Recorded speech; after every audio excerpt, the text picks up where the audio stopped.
बिस्मिल्लाहिर्रहमानिर्रहीम। अस्सलाम वालेकुम। आप देख रहे हैं 1 बाय 1 न्यूज़ HD।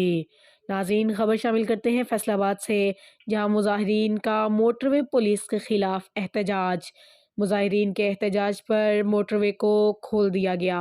एक बार फिर आपको अपडेट करते चले फैसलाबाद में, जहां एहतजाजी मुजाहिरीन का मोटरवे पुलिस के खिलाफ एहतजाज। मुजाहिरीन के एहतजाज पर मोटरवे को खोल दिया गया।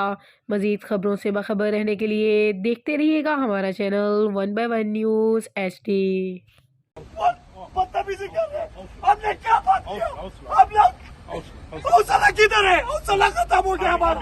कब से सबसे आपने गले से इधर मारे के बस आपने खुद अपना बात हमारे को इस तरह मत देखो। भैया क्या कोई परेशानी किसी बंदे की समझ भी ले, चलो बंदे की गाड़ी चली मोटरवे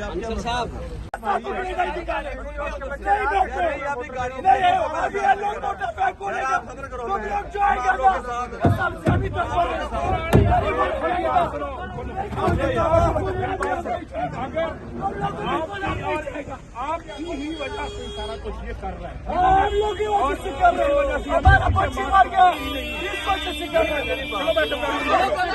ताज़ा तरीन अपलोड्स की नोटिफिकेशन हासिल करने के लिए हमारे चैनल को सब्सक्राइब करें और साथ में दिए गए घंटी के निशान को दबाना ना भूलें।